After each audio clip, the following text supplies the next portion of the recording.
Troisième partie de SQN Média 3x15. Nous sommes toujours donc dans l'ouvrage de Hubert Védrine, Les grands diplomates. Et sur ces grands diplomates, nous parlons de Kofi Annan et de Boutros Boutros-Ghali, les deux Africains donc de la liste de l'ancien ministre des Affaires étrangères français. Mama Saleh Nadif, parlant de l'héritage de ces deux grands diplomates, quelle est aujourd'hui leur influence sur la diplomatie africaine et les leçons qu'ils offrent ou qu'ils ont pu offrir à l'Afrique d'aujourd'hui? D'abord, le fait qu'ils sont cités aujourd'hui parmi les sommités de ce monde, montre aux yeux des observateurs, qu'ils soient africains ou non africains, qu'il y a des Africains qui sont capables d'assumer un certain nombre de responsabilités. Grâce à Boutros, grâce à Kofi Annan, grâce à ce qu'ils ont fait, aujourd'hui les Africains sont fiers de leur héritage et désormais, il n'y a plus de tabou. Un Africain, demain, peut occuper n'importe quel poste au niveau de l'international. Maintenant, comme je l'ai dit toujours, le contexte a changé. Le monde a changé. Nous devrons inventer un autre type de diplomatie aujourd'hui, actuellement. C'est-à-dire, et moi je suis de ceux qui croient toujours qu'aujourd'hui, on est dans un monde où c'est le rapport de force qui dicte les relations internationales.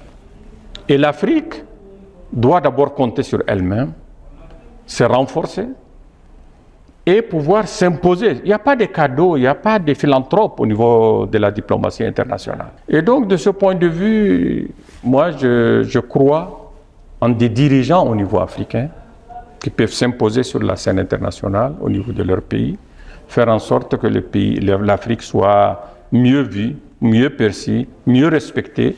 Et ça commence par une bonne gouvernance, ça commence par une bonne gestion de la chose publique, par un leadership visionnaire. C'est tout le vœu que j'aimais et les Kofi Annan, les Boutros Ghali nous ont tracé le chemin et on peut dire que rien n'est impossible. Vous l'aviez un peu évoqué dans la deuxième partie.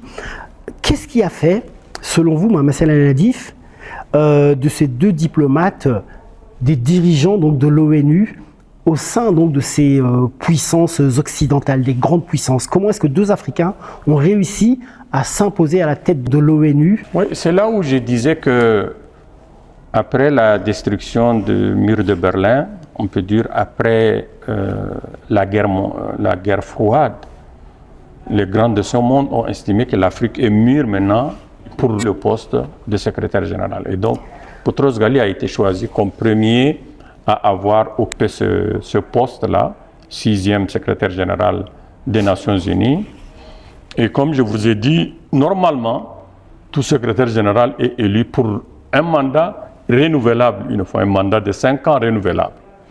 Boutros Ghali, à cause du massacre de Cana, il y a eu un veto, on n'a pas pu le reconduire. À cause de ce veto, c'est Kofi Annan, produit des Nations Unies, qui a été donc choisi, parce qu'il n'y a pas eu consensus autour de Kofi Annan, que le mandat africain continue toujours. On a pu donc nommer Kofi Annan, qui a un bon profil. Il a été donc nommé le 1er janvier 1997. Il a fait un mandat de 5 ans.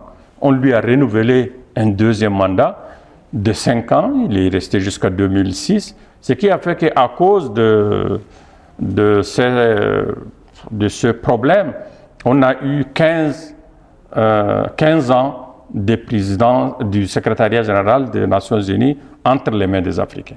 Et comme je vous l'ai dit, c'est des gens qui sont formés pratiquement dans le même moule, chacun a son style, mais ce sont tous des diplomates qui se sont affirmés sur la scène internationale, même dit ils sont des visionnaires, d'accord, mais ils ont des styles différents, comme je dis.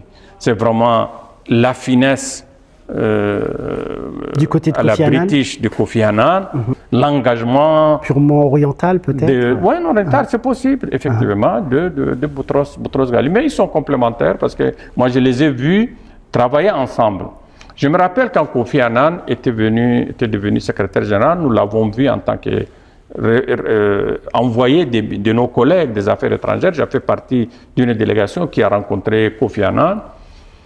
Et nous lui avons demandé tout simplement que le représentant des Nations Unies dans les différents pays, ce qu'on appelle les coordinateurs résidents ou les représentants du PNUD, on aimerait qu'ils les africanisent le plus. Parce qu'ils connaissent la réalité, ils connaissent. Et si vous voyez les statistiques, c'est pendant le mandat de Kofi Annan qu'il y a eu beaucoup plus de cadres africains comme représentants des Nations Unies, coordonnateurs nationaux au niveau des pays africains, et également des représentants du programme des Nations Unies pour le développement, parce qu'on a dit d'abord le tiers-monde, l'Afrique, et de ce point de vue, on peut dire que Kofi Annan est l'un de celui qui a le plus africanisé les postes au niveau africain. Est-ce que l'Union africaine, telle qu'elle est aujourd'hui, si elle s'inspirait plus de Kofi Annan et de Boutros Ghali, pourrait peser dans le jeu des nations? Non, s'inspirer, c'est comme je l'ai dit, ils ont été un exemple. Ce sont des Africains qui se sont affirmés au niveau mondial. Mais l'Union africaine, pour s'affirmer, a besoin d'un bon leadership, a besoin de plus d'unité, de plus d'intégration, de plus le marché commun africain, par exemple, le ZELA peut jouer un rôle. Et moi, j'estime qu'il y a effectivement beaucoup de leçons à tirer. Et le monde tel qu'il se dessine, nous sommes à la veille d'une guerre froide numéro 2. L'Afrique ne peut que compter sur elle-même.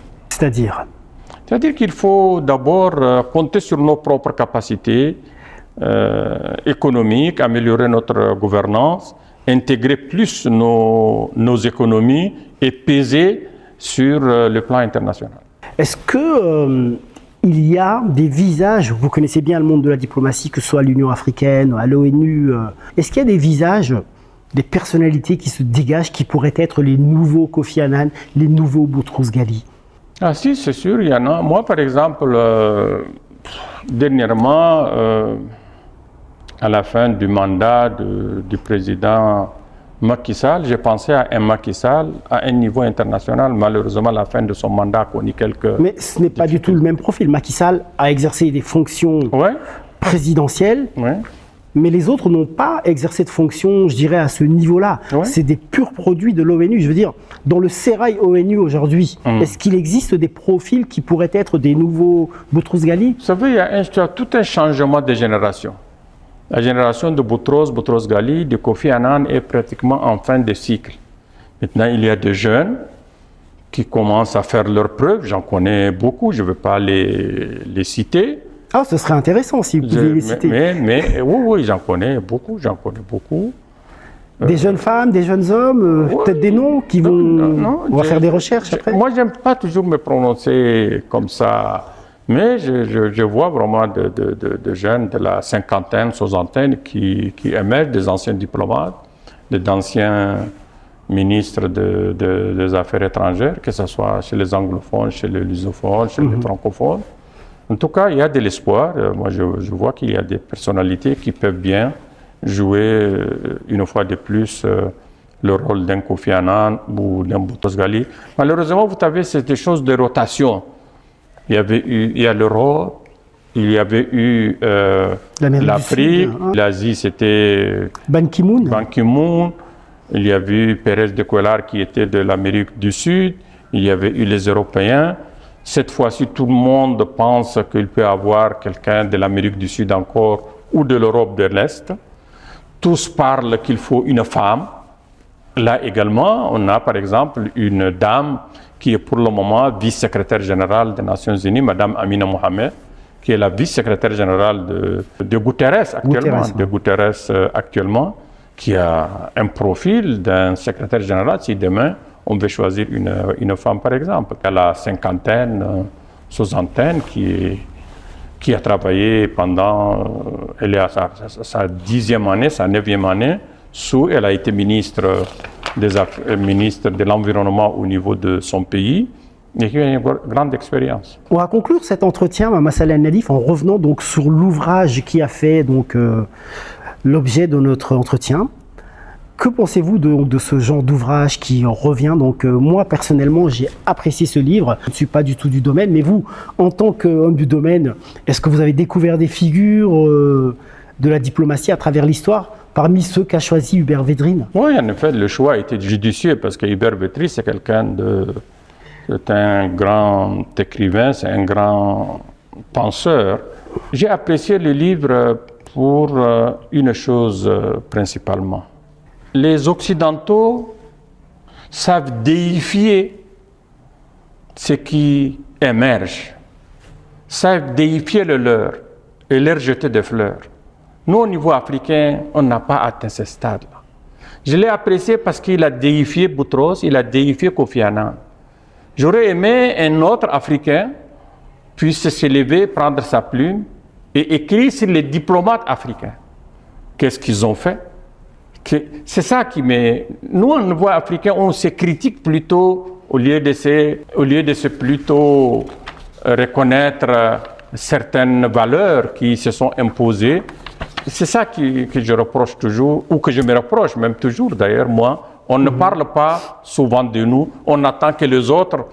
Est-ce que Boutros Ghali a besoin que Védrine nous dise ce que c'est Boutros Ghali? Boutros Ghali, parce qu'après les Nations Unies, il a été secrétaire général de la francophonie. C'est le premier secrétaire général de la francophonie. La francophonie, jusqu'à l'arrivée de Boutros, était une agence de coopération culturelle et technique.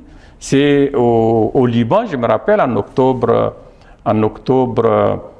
2002, qu'on a élu Boutros comme secrétaire général et qu'il a donné une impulsion politique à la francophonie. Donc ce sont c'est pour ça que je les appelle sommités pour moi et ça me fait plaisir de les déifier, de dire que je remercie Védrine de les avoir classés, les avoir mis au niveau des gens qui ont brillé en Europe. Ouais. En tout cas, merci beaucoup, Mohamed Saleh Al-Nadif. À travers votre regard, nous avons revisité donc l'héritage de Boutros Ghali et de Kofi Annan, qui ont donc été mis en avant, comme vous dites, par Hubert Védrine. Merci donc pour cet entretien très éclairant. Merci, chers auditeurs, spectateurs sur toutes les plateformes donc de SQN Média. On se retrouve très vite pour un nouveau 3x15 avec un nouvel expert en relations publiques, en diplomatie et en géopolitique. Mohamed Saleh Al-Nadif, je vous laisse le mot de la fin. Non, je vous remercie et j'espère que vos téléspectateurs apprécieront ce qu'on nous a dit, mais en tout cas, je leur dis tout simplement, je leur souhaite bonne lecture de ce que nous venons de dire, mais mon seul appel, c'est que j'appelle les Africains à écrire encore, et à écrire et à faire connaître ceux qui se sont distingués au niveau africain. Merci. Merci.